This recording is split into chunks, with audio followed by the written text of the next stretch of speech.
Hello students, मैं सुमित तिवारी स्वागत करता हूं आपका मेरे यूट्यूब चैनल पर जीएस बाय सुमित सर में। एक ऐसा प्लेटफॉर्म जहां पे आप कनेक्ट करके अपने जीएस की तैयारी बड़े इजी तरीके से, बड़े आसान भाषा में, बड़े इंटरेक्टिव तरीके से कंप्लीट कर सकते हैं, है ना। यहाँ पर आपको हिस्ट्री, पॉलिटी, ज्योग्राफी, इकोनॉमिक्स व स्टैटिक जीके बेसिक से लेकर एडवांस तक थ्योरी प्लस एमसीक्यू के माध्यम से पूरा कंप्लीट करवाया जाएगा। चाहे आप तैयारी कर रहे हो एमपीपीएससी की, चाहे आप तैयारी कर रहे हो बीपीएससी की, चाहे आप तैयारी कर रहे हो यूपीएससी फाउंडेशन की, या आप तैयारी कर रहे हो कोई भी वनडे एग्जाम जिसमें कि जीएस का पोर्शन पूछा जाता है, और आप एक ऐसे सर को ढूंढ रहे हो जो बेसिक से पूरा एडवांस तक आपको इंटरेक्टिव तरीके से कंप्लीट करवाए, तो आप सही जगह आए और सही प्लेस पे आए। मैं आप सभी को हर एक सब्जेक्ट की प्लेलिस्ट अपने YouTube चैनल पर डलवा दूंगा, जिसको देख के अपने कान में ईयरफोन लगा के आप बस उनको सुन के अपने जीएस की तैयारी कंप्लीट कर सकते हैं। जैसे कि हमने पिछले 2 वीडियो में देखा कि हमने इंडियन पॉलिटी चालू किया है। इंडियन पॉलिटी में हमें संविधान सभा के क्वेश्चन हम लगा रहे हैं। जैसे कि मैंने आपसे वादा भी किया था कि हम 200 क्वेश्चन संविधान सभा के लगाएंगे, है ना, जिसमें से हमने 80 क्वेश्चन लगा चुके हैं। आज हम आए पार्ट 3 के साथ, है ना। जिनने पार्ट 2 और पार्ट 1 नहीं देखा है वो लोग कृपया करके पहले उनको जाके देखें, अपने नॉलेज को इंक्रीज करें, अपने बेसिक्स को मजबूत करें, फिर पार्ट 3 में आए, जिससे क्या होगा, उनके क्वेश्चंस बनाने में इजी व आसानी आएगी। ठीक है, हम देखते हैं, आगे बढ़ते हैं। ये मेरा फोन नंबर है ना, 7828008846। ध्यान रखिएगा इस नंबर को। और ये एग्जाम की तैयारी एमपीपीएससी, बीपीएससी, यूपीएससी या हो वनडे एग्जाम, ये मेरा चैनल याद रखिएगा, जीएस बाय सुमित सर। कोई भी दिक्कत हो आप इस नंबर पर कांटेक्ट कर सकते हैं, व्हाट्सएप करिएगा, टेलीग्राम के थ्रू जुड़िए, है ना। लिंक डिस्क्रिप्शन बॉक्स में मिल जाएगी आपको। और आइए हम नेक्स्ट 40 क्वेश्चन चालू करते हैं। एक सेकेंड, ओके, चालू है। ठीक है, संविधान सभा ने प्रावधानों को अपनाने के संबंध में अपनी निर्णय लेने की प्रक्रिया में किस प्रमुख सिद्धांत का पालन किया था? केवल बहुमत का नियम, सर्वसम्मति और समायोजन का नियम, राष्ट्रपति का विवेक या बाहरी विशेषज्ञ की राय? क्वेश्चन क्या पूछ रहा है? क्वेश्चन ये पूछ रहा है कि जो कॉन्स्टिट्यूएंट असेंबली, जो संविधान सभा है अपन ने बनाई थी, वो डिसीजन मेकिंग प्रोसेस में किस चीज का यूज कर रहे थे? क्या मेजोरिटी, मतलब वोटिंग के हिसाब से कि सबसे ज्यादा वोट किसको मिला उनको, वो लोग के हिसाब से देख रहे थे, कि प्रेसिडेंट जो अध्यक्ष, जो प्रेसिडेंट है ना, वो बोलते, जो राष्ट्रपति बोलते उसके हिसाब से, या तो कोई एक्सटर्नल ओपिनियन, मतलब बाहरी लोग आके जो ओपिनियन दे रहे हैं उसको मान ले, या तो सर्व समिति, मतलब सब लोग सहमत हो उस बात से, उसके हिसाब से। तो क्या होगा आंसर गाइस? सर्व समिति और समायोजन के हिसाब से। अपना भारतीय जो कॉन्स्टिट्यूएंट असेंबली था वो डिसीजन मेकिंग प्रोसेस में क्या कर रहा था? सर्व सम्मति और समायोजन को देखते हुए जो भी लॉस है, जो भी संविधान को बना रहे थे। ठीक है, नेक्स्ट क्वेश्चन, ये आपके लिए आंसर्स भी है, आपके लिए उसका डिस्क्रिप्शन भी है, कृपया करके आप पढ़ लीजिएगा। हिंदी इंग्लिश दोनों में है, तो किसी को भी समझ नहीं आएगी, बायलैंग्वेज है ना। इंग्लिश वाला भी आराम से पढ़ सकता है, हिंदी वाला भी आराम से पढ़ सकता है। बस पढ़ना आपको है, सरकारी नौकरी आपको निकालनी है, तो मेहनत तो आपको करनी पड़ेगी। ठीक है, बस बहुत इजी है ना। बस राइट गाइडेंस मिल जाए, करेक्ट क्वेश्चंस लग जाए, एमसीक्यू की प्रैक्टिस हो जाए, तो आप आसानी से कंप्लीट कर सकते हैं। ठीक है, आगे बढ़ते हैं। संविधान सभा में एंग्लो इंडियन का प्रतिनिधित्व किसने किया था? क्वेश्चन पूछा एंग्लो इंडियन, जो एक्सेस सीट दी जाती है प्रोविंस असेंबली, जो भी लेजिस्लेटिव असेंबली है या तो लोकसभा राज्यसभा, जहाँ भी एंग्लो इंडियन का सीट दिया जाता है, तो उसमें कॉन्स्टिट्यूएंट असेंबली में जो एंग्लो इंडियन थे, ठीक है, उनकी सीट का प्रतिनिधित्व कौन कर रहा था? रिप्रेजेंटेटिव कौन था? फ्रैंक एंथोनी और एसपी मुखर्जी, एचसी मुखर्जी और बीटी कृष्णमाचारी, फ्रैंक एंथोनी और एसएन मुखर्जी, या के मुंशी और फ्रैंक एंथोनी? तो कौन था? फ्रैंक एंथोनी और एसपी मुखर्जी। फ्रैंक एंथोनी और एसपी मुखर्जी क्या थे? एंग्लो इंडियन के प्रतिनिधित्व करते थे। कहां पे? कॉन्स्टिट्यूएंट असेंबली में। ठीक है, आगे बढ़े। संविधान सभा के किस सदस्य ने पारसियों का प्रतिनिधित्व किया था? पारसी जो हैं उसमें फासिस्ट का प्रतिनिधित्व संविधान सभा में किसने किया था? तो किसने किया था? जेबी कृपलानी जी ने, एचपी मोदी जी ने, फ्रैंक एंथोनी ने, डॉक्टर एस.सी. मुखर्जी ने? तो गैस किसने किया था? एचपी मोदी जी। देखो मोदी जी फांसी, संदेश से फांसी लग रहा है, रिप्रेजेंट भी करेंगे। तो ऐसे ऐसे दिमाग को खोल के रखें, ऐसे ध्यान रखें ना कैसे क्या होता है पूरा, है ना सिस्टम। तो इससे क्या होगा, आपके एलिमिनेशन की टेक्निक अच्छी होगी। एलिमिनेशन की टेक्निक होगी, एमसीक्यू बनेंगे। एमसीक्यू के साथ साथ मैं आपको डिटेल सॉल्यूशन तो दे रहा हूँ, एक एमसीक्यू के साथ साथ आपके 5 सॉल्यूशन भी बन जाएंगे। तो इससे क्या होगा, पूरा टॉपिक कवर हो जाएगा आपको ना, मेहनत लगेगी नहीं। पढ़ने की जो मेहनत है, किताब निकाल के जो पढ़ने की मेहनत है वो खत्म हो जाएगी। ठीक है, बस आपको ये देखना आराम से, बस ये पढ़ लिया, देख लिया, ये कर दिया, एग्जाम में एक बार पहले रिवाइज करके चले गए अपना। मैं गारंटी देता हूँ कि इसके बाद क्वेश्चन नहीं आएगा, है ना। और आया भी तो आपको इसके थ्रू आप अपना दिमाग लगा के बना सकते हैं, हो जाएगा। एचपी मोदी, ठीक है, ध्यान रखिएगा।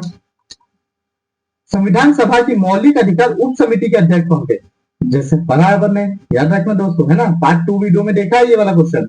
तो जिसने पार्ट 2 वीडियो नहीं देखा वो पार्ट 2 वाला वीडियो पहले देख के आए, उसके बाद पार्ट 3 पे आए तो ज्यादा आसानी रहेगी लोगों के लिए। ठीक है, मतलब आप लोग के लिए रहेगी, मेरी रहेगी तो मैं तो दोनों साइड से कर सकता हूँ, है ना। तो कौन है मौलिक अधिकार उप समिति के अध्यक्ष? कौन है? सरदार वल्लभ भाई पटेल, जेबी कृपलानी, डॉक्टर बी.आर. अम्बेडकर, जवाहरलाल नेहरू। कौन थे? जेबी कृपलानी जी। ठीक है। संविधान सभा में अल्पसंख्यक उप समिति के अध्यक्ष कौन थे? ये भी पढ़ा है, याद रखना है। कौन थे अल्पसंख्यक उप समिति के अध्यक्ष? सरदार वल्लभ भाई पटेल जी, एस.सी. मुखर्जी जी, डी.एन. राव जी या जवाहरलाल नेहरू जी? कौन थे? तो एस.सी. मुखर्जी जी। अल्पसंख्यक उप समिति के अध्यक्ष कौन थे? एस.सी. मुखर्जी जी। ठीक है। उत्तर पूर्व सीमांत जनजातीय क्षेत्र, असम बहिष्कृत व आंशिक रूप से बहिष्कृत क्षेत्रों की उप समिति के अध्यक्ष कौन थे? ये तो मैंने पढ़ा था, उत्तर पूर्व। नाम से याद करो, नाम से याद करो, उत्तर पूर्व कैसे नाम होंगे? गोपीनाथ बारदोलोई, ए.वी. ठक्कर, डॉक्टर राजेंद्र प्रसाद, सरदार वल्लभ भाई पटेल। तो कौन होगा दोस्तों? गोपीनाथ बारदोलोई। फिर मैं बोल रहा हूँ जिन्हें पार्ट 2 नहीं देखा है वो जाके पार्ट 2 देख के आए। ठीक है। Next question, who was the chairman of the excluded and the partially excluded area other than Assam? ये भी पढ़ा अपन ने, जल्दी से बता दो guys. Answer A V. Thakkar ji. ठीक है, पढ़ा है। संविधान सभा का संवैधानिक सलाहकार, जो कानूनी सलाहकार कौन थे? हाँ ये याद रखिएगा, बहुत इंपॉर्टेंट क्वेश्चन है।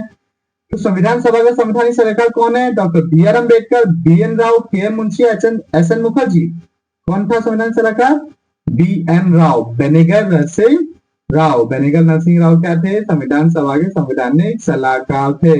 इन्होंने बहुत ज्यादा जितने भी कॉन्स्टिट्यूशन है ना सबको रीड किया है, सबको पढ़ा है, इसलिए इसको क्या बनाया गया? संवैधानिक सलाहकार बनाया गया, ध्यान रखिएगा।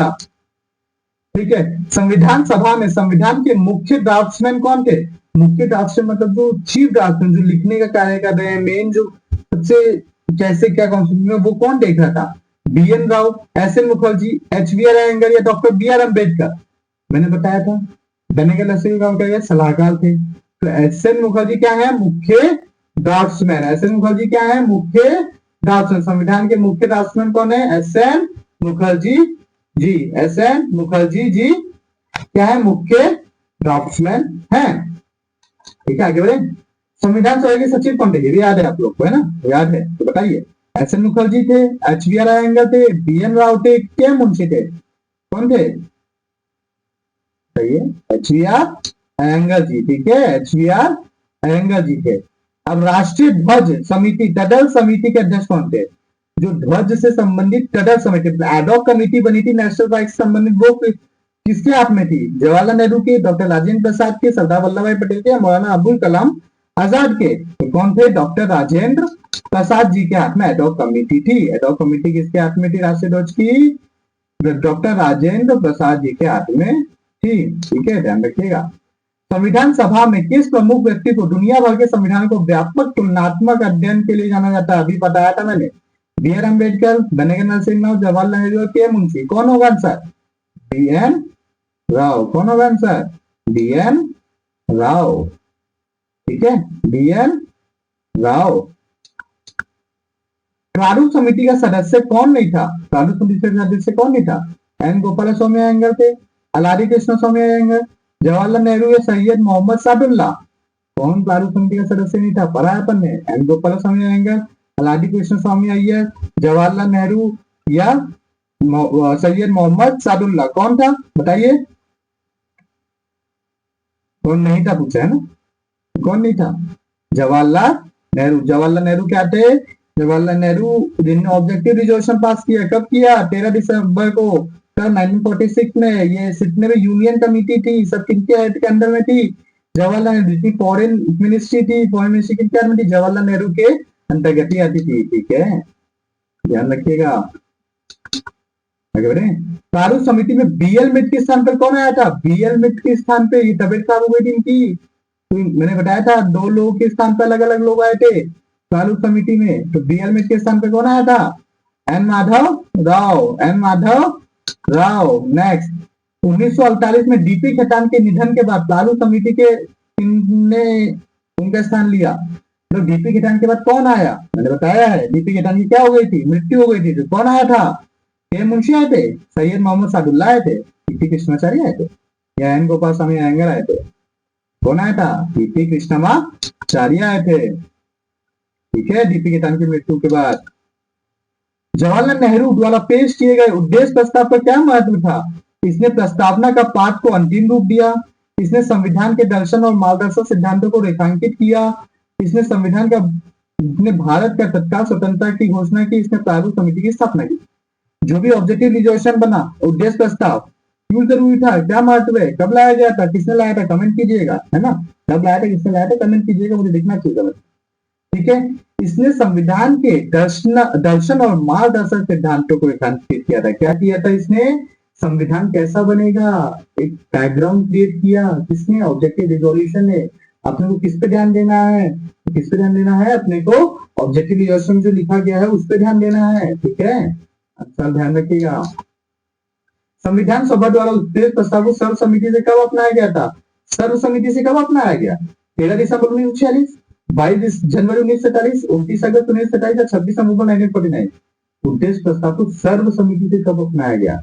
13 दिसंबर को लाया गया था, अपनाया कब गया था? 22 जनवरी को, 22 जनवरी 1947 को। कब अपनाया गया था? 22 जनवरी 1947 को। ठीक है, ध्यान रखिएगा।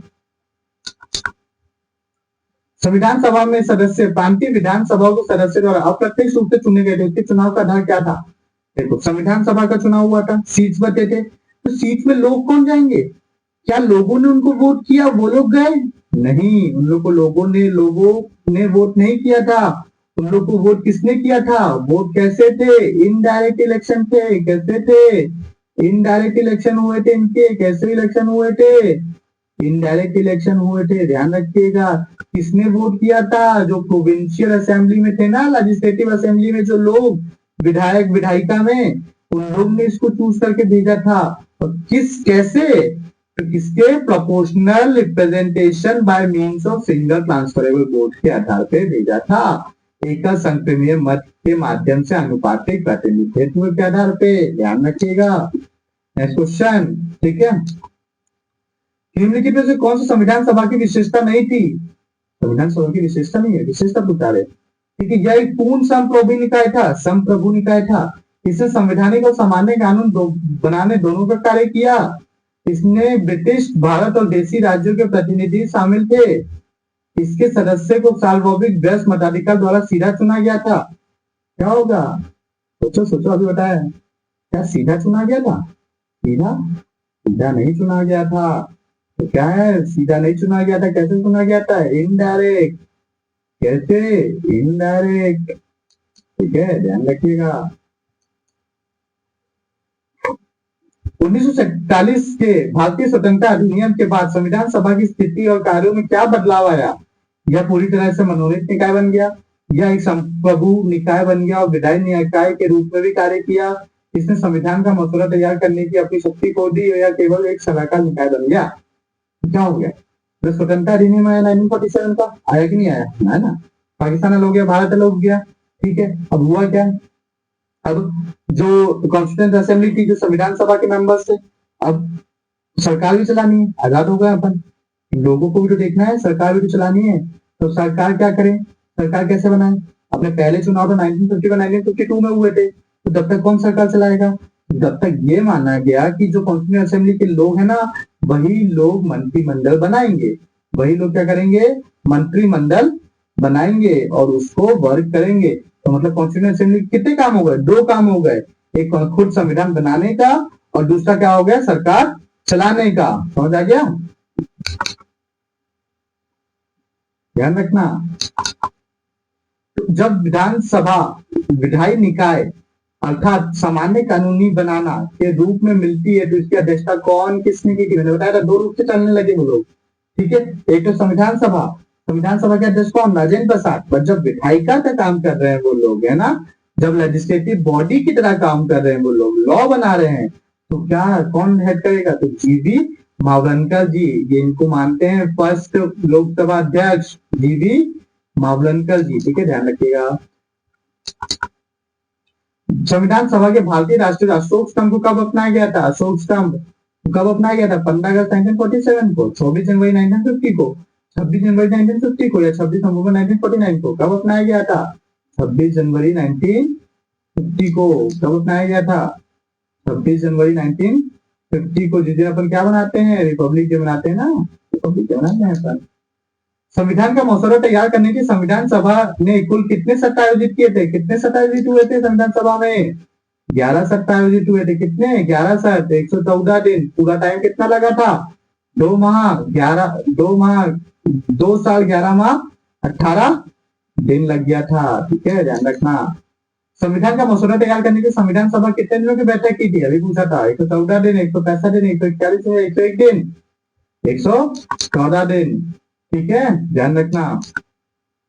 भारत के संविधान का विचार सर्वप्रथम किस भारतीय नेता के मन में उत्पन्न हुआ था, महात्मा गांधी, एम.एन. रॉय, जवाहरलाल नेहरू या बी.आर. अम्बेडकर, किसमें हुआ था सबसे पहले,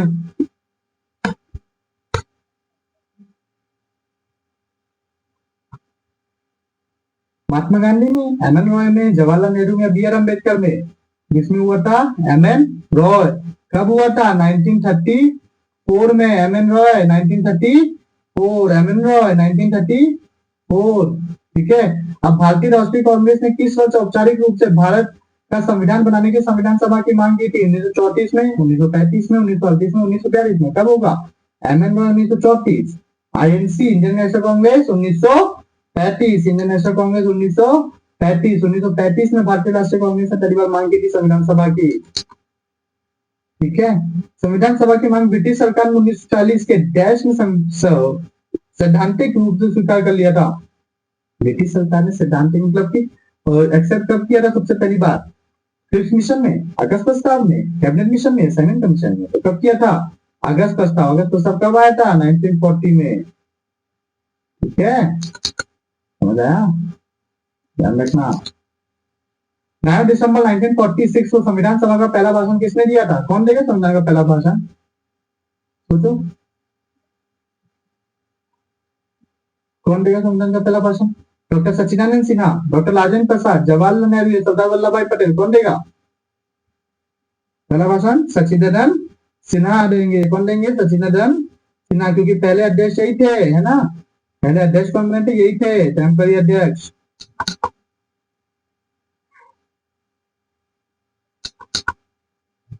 किस अधिनियम ने संविधान सभा को एक पूर्ण संप्रभु निकाय बनाया, भारत सरकार अधिनियम 1935, भारत स्वतंत्रता अधिनियम 1943, फिफ्थ मिशन प्रस्ताव 1942, कैबिनेट मिशन 1946, एक संप्रभु निकाय बनाया संविधान को, किसने, संप्रभु, भारतीय स्वतंत्रता अधिनियम 1947, भारतीय स्वतंत्रता अधिनियम 1947, इसी अधिनियम के तहत भारत पाकिस्तान अलग हुआ था, ध्यान रखना। संविधान सभा में महिला सदस्य कितनी थी, पढ़ा था, कितनी थी, 15। कैबिनेट मिशन योजना के आधार पर अंतिम सरकार का गठन कब किया गया था, 15 अगस्त 1947 को, 2 सितंबर 1946 को, 26 जुलाई 1946 को, या 9 दिसंबर 1946 को, अंतिम सरकार कब था, 2 सितंबर 1946 को। लेकिन इसमें क्या मुस्लिम लीग ने भाग लिया था, नहीं लिया था। मुस्लिम लीग कब आई थी, 26 अक्टूबर 1946 को, किसने भाग लिया था, मुस्लिम लीग ने, 26 अक्टूबर को कौन आया था, मुस्लिम लीग, किसमें, संविधान सभा में, ठीक है, ध्यान रखना। अंतिम सरकार 1946 में विदेशी मामलों लास्ट मिनट संबंध का पोर्टफोलियो किसके पास था? विदेशी मामलों का नहीं, विदेश है। मैंने सबसे पहले वीडियो में बनाया था, जब से चालू किया ना वीडियो, कमी छोटा है। सरदार वल्लभ भाई पटेल, जवाहरलाल नेहरू, डॉक्टर राजेंद्र प्रसाद या लियाकत अली खान। तो कौन थे? जवाहरलाल नेहरू जी। अंतिम सरकार में कृषि और खाद्य मंत्री कौन थे? कृषि खाद्य मंत्री बता चुका हूँ, राजेंद्र प्रसाद जी। उद्योग और पोल्ट्री मंत्री बताया मैंने, कौन है? C Rajagopalachari, Asaf Ali, John Mathai, Sardar Vallabh bhai Patel.